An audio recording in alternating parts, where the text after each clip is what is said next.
Molweni, enkosi ngothatha kweni ixesha loba nibe nathi kwinkqubo yanamhlanje TET.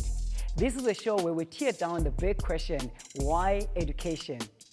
Inkqubo yanamhlanje ayihlukanga kuzo zonke siqhela unikeza zona. We are joined by the NECT's Remote and Digital Learning Program Manager, Tukisang Senne, who's going to help us answer this question in just 5 questions. Why education? Make sure you catch us on our socials. But for now, let's go straight to it without any waste of time.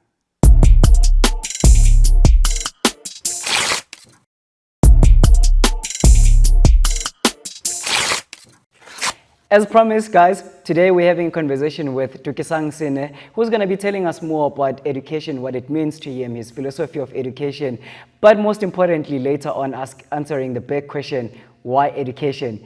Tuki, welcome on the show. Thank you very much, Mr. G. It's great to be here. Only a pleasure, sir. Yep. We appreciate you taking the time. Now, education is an uncommon topic, and it's so unfashionable for most of us. Hence, today on the TET show, we answer the big question, why education? But I'll never do that without trying to find out, how did you grow up? Because we all, grew up in different environments. Yeah. Some of our parents were encouraging us to go to school. Some of us just didn't care whether we went to school or not. So how was it like for you? It was the latter. So okay. In a sense that, one grew up in Soweto, sure, in Netherlands, during the dark days of apartheid. Sure. When things were not so cool. And of course, it's an important thing to reflect on, because education at that time was a make or break situation. Yes. Where you either get to make it, yes, or if you don't, there's not really much that you sure, can do. Fortunately, I grew up in a household where both my parents were, they relatively educated. My late mom is a nurse, and my dad, he worked as an internal auditor for his firm for years and years. So both of them basically encouraged us to sure, focus on school, and you need to make sure that your school staff is up proper. To scratch. Yeah, it must be up to scratch, because otherwise then it means you can't go play, it means you can't go see your friends, you can't do all the fun stuff. So it was almost like you need to do the education bit and then gain privileges. So was it coming from the environment in which they were finding themselves to say, we don't want you to experience what we experience, we want you to have a better future? Oh yeah, so a lot of them, I mean, if you think about it, this was in the 70s, so sure, a lot of our parents were either nurses or teachers or social workers or police. Police, yeah. Right? So, if I reflect on our street, there were a couple of police people in the street. I remember even the immediate neighbor way too was a policeman, and I didn't know. Wow. And I was very close to this old man until one day I saw him come from work in police uniform. He's a I just policeman. ran away. I was like, this guy. I thought he's my friend. What is he doing with the cops? Sure. That sort of thing, because police had a very different connotation to yes, how we viewed them. Yes. At the time. But because a lot of parents were like, we've been able to just get to this far. Yes. And we want you guys to then take it to another level. And we are not going to give you an option. It's not a choice, because at that time, what would happen is that if you didn't go to school, it was not just only about your parents. The guy next door, the father from the other street sees you, they would take you by the scruff of your shirt and walk you to school to go find out what actually happened. So why are you not in school? So everybody, in a sense, the village, in that sense, was like, we want you guys to become something and make something of your lives. So we didn't have a choice. Well, also, as an African proverb says, that it takes a village to raise a child. Yeah, that I saw. I think you saw that and experienced it better than some of us. Direct. And this was a village in the township. Oh my goodness. So, you expected Abantu would be just focusing on their own business, but no, it was not the case. Listen, abantu bebangena endabeni zabantu. Oh, yeah. So those were the days. But looking at that and how it has shaped you to become the person that you are, how do you define education? Because a lot of us would then say getting a qualification makes one educated. But what is your definition of education? Well, I wouldn't go with the definition, but I think qualifications are just a part. I think education is not just what you can find in the classroom. And I think what I found through life is that there's a lot of people who I know, even in the family, who didn't go very, very far in terms of school, but they were very wise, because they read a lot.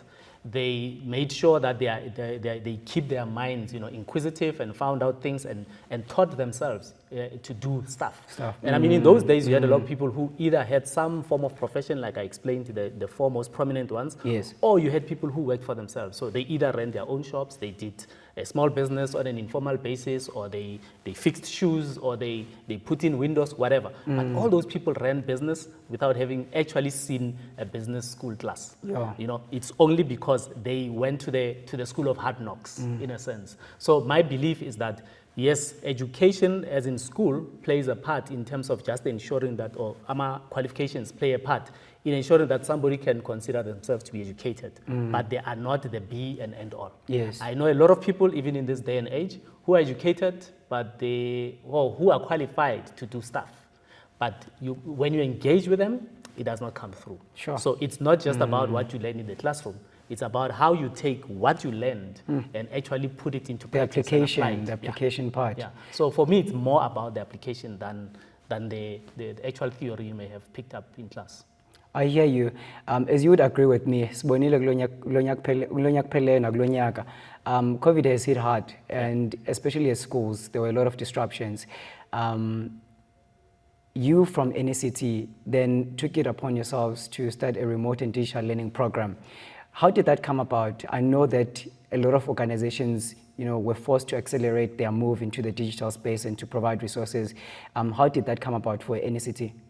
Well, NECT, I mean, its own genesis or the founding of the organization was really about it mobilizing resources as well as capacity across different sectors. So whether it's government, whether it's private sector, civil society, to try and mobilize capacity for purposes that would help to actually improve learning outcomes.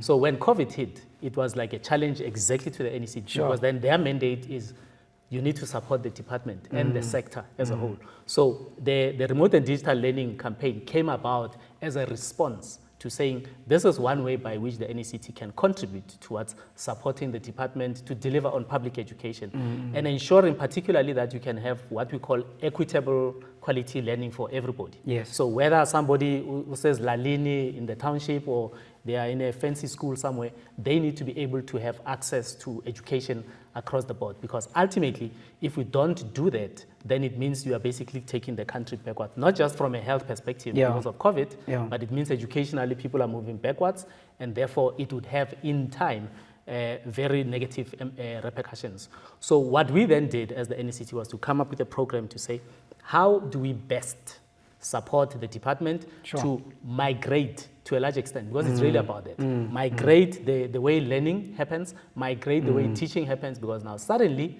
you don't have opportunities for learners to be in class. Yes. Teachers are almost rendered useless. And parents are expected to be and parents teachers. Become instant parents now, instant teachers. So now you need to make sure that you can help learners to be able to do their schoolwork while they're at home, help parents to be able to support their learners and deal with the emotional barriers around, oh my word, what am I going to do about this?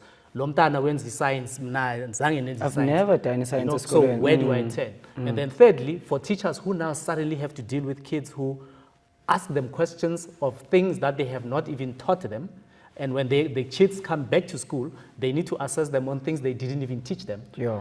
So it was a very complicated and difficult situation. So the only way was to say, what are those trends you can put in place to support learners so they can get access to resources, so they can do what they can while they're at home? What can you help the teachers with so they can then also, change their paradigm in terms of how teaching happens? And then on the other side, help parents to cope with it all as well. Well, that sounds all exciting, and in your own words, it definitely was an arduous year. Oh, yeah. Well, all that seems all good. How far-reaching has these programs been? I mean, ziyafikeleleka ezilalini and basibonile zifikelelekile.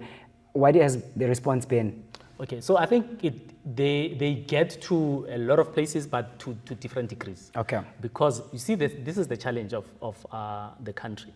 Well, while we have one system, educational system, the department as the national department, all they can do is basically put a framework in place, put policies to say, this is what we believe should be done.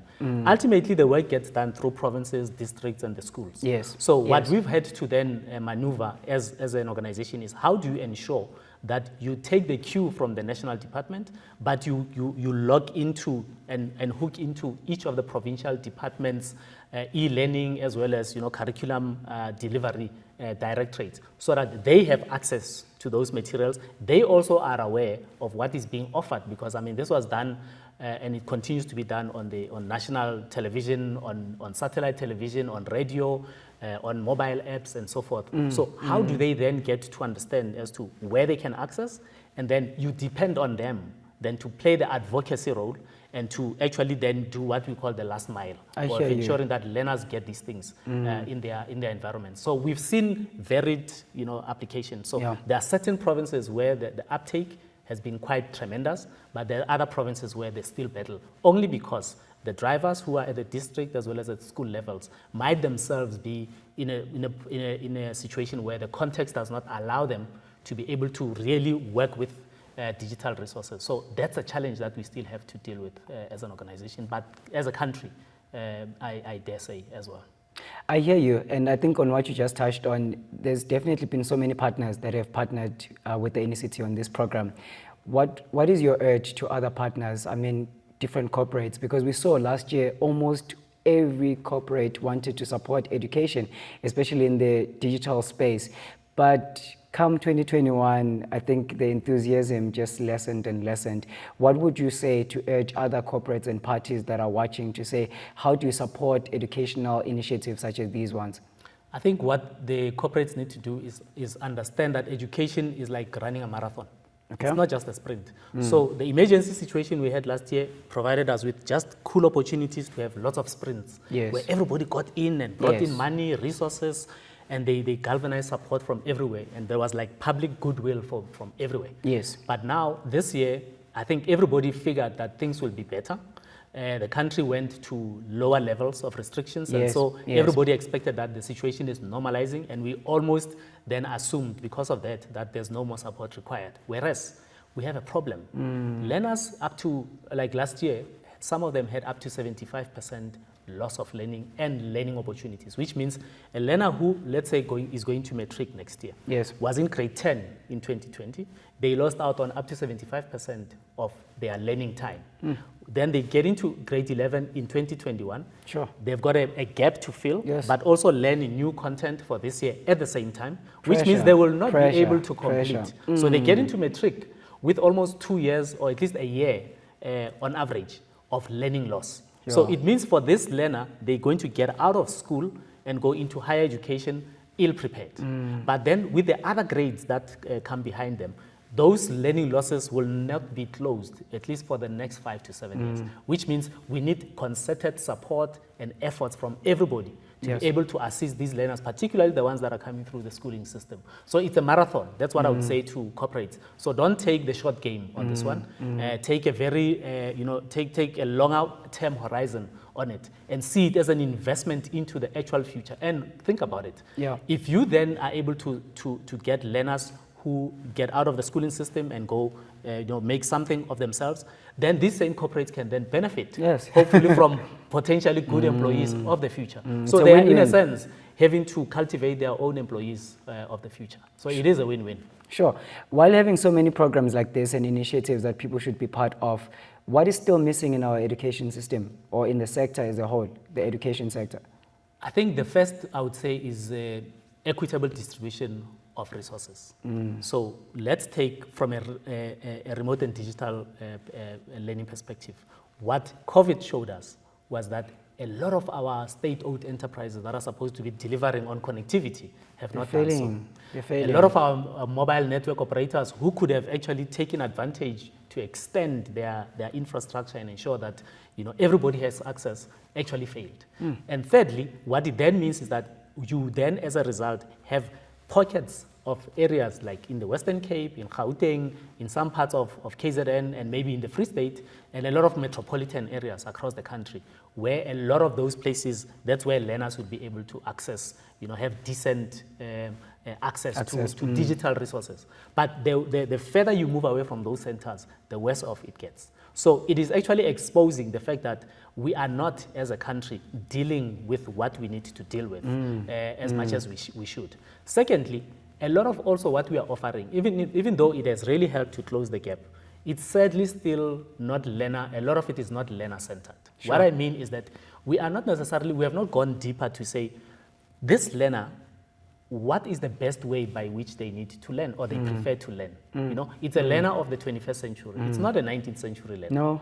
So some of them are visually, disposed. Others are more auditorily disposed. And so we need to be able to ensure that we can deliver content in ways that will reach the learner according to how they prefer to learn. So that you don't give them, it's almost like asking a fish and an elephant and a monkey to all climb a tree, and who'll come first. Yeah. So we are not ensuring that our educational offerings speak to the type of learners we have in their diversity. So that is one thing that is still missing.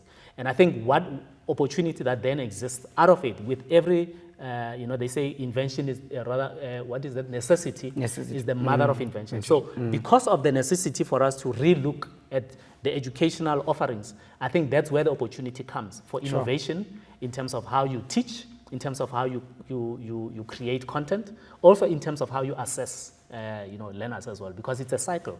On the same breath, and I understand that it's a cycle and all parties need to come and the child becomes at the center, other professionals in the same industry that we're in the education sector believe that the greatest vehicle for us to reach the learners is through the parents.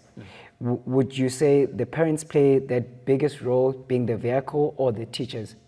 I think parents play a very important role in that theirs is a nurturing, because they come, obviously they are the first teachers of their children, firstly. Secondly, as soon as children go to school, they need to then almost get into a social contract with the school.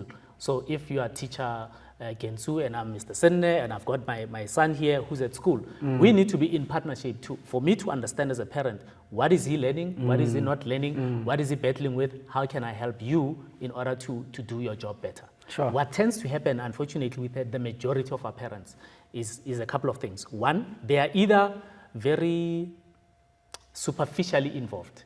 So it's only when there's a problem, where the child is at the risk of failing, that they want to then come up and say, why is my child not doing well? Whereas there might have been meetings being called, there might have been letters being sent to the parents. But busy for meetings. Exactly. They'll rather go to society and all these other things. So there's so much else that they're having to deal with. Yeah. And in any case, we're schooling on Monday, so Pindes and teach. But the problem is that accumulates over time. And what then happens is that the child realizes that, so my parents are not really that switched on these things. And they then start dribbling them. And that's normal. Then the second type of parent are those that genuinely are not able to engage with the school.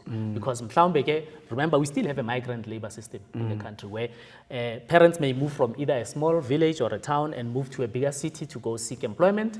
Even if they are in the same town, they may leave home at 4 in the morning and come back at 8 in the evening. So there's no opportunity to engage with the child. And then you have the third type of parent. Let me take that back. Yes. To say abana klesha, they don't make time. They don't. Yeah. And then the third type of parent is the one then that says, look what? But school fees, man. Why is this teacher bothering me? They must just do their work. Let them do their job. And now you're going to hear a lot of that sort of thing now that schools are closed. But abantu analaba. So during the holidays, when are the schools reopening? Because we just want to fob them off by schooling. Yes. And we forget that as parents, we have a very critical role to play. Sure. Because if the child hears certain messages at school, you are supposed to work hard, and the same message is reinforced at Kaya, then that normalizes the message, because it then says, it's not just a school thing, it's a life thing.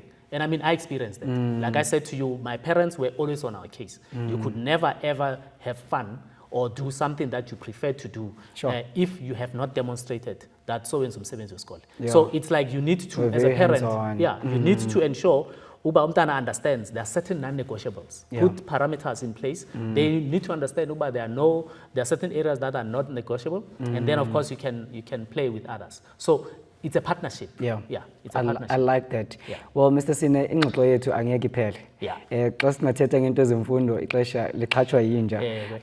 But I know I'm not going to let you go without answering this big question, and that's our biggest question in this show. Why education? You could look at your eyes popping. I mean, you could be doing other things and supporting other things, but here you are in the education space with the NECT, supporting learners with learning resources and doing other things in the education space. Why education?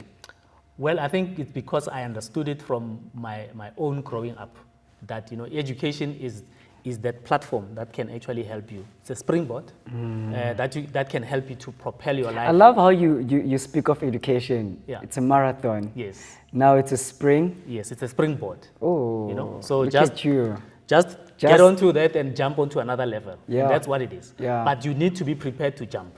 That's the issue. So it is really a platform on which anybody can be able to improve their livelihood, improve their social standing, but also ensure that you get more aware of what is actually happening around the world and where your own talents could actually come in.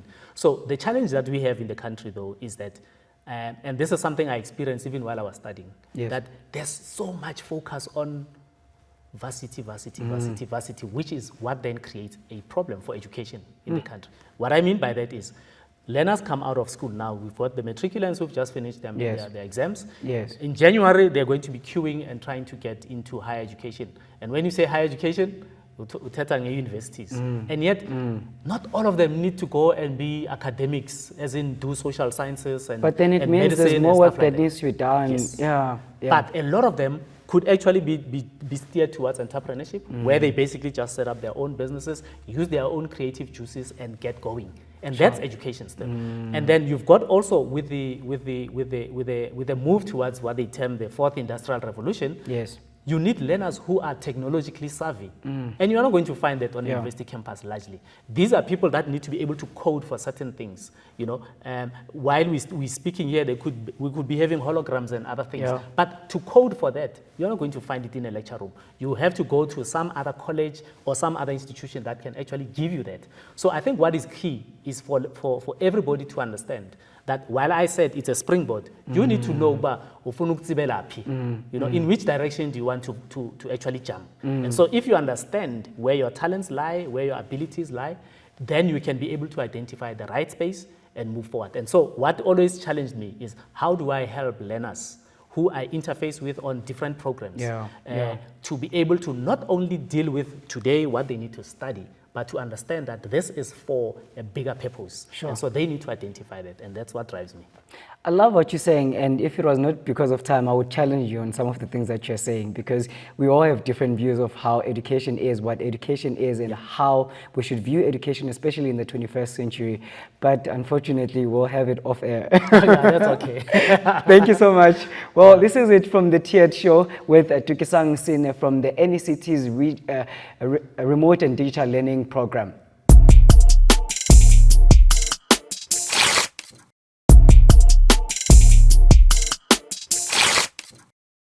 And we have come to the end of today's show. I do hope that you enjoyed what we brought to you. If you'd like to engage with us, make sure that you catch us on our socials. Until next time, Tiered says goodbye.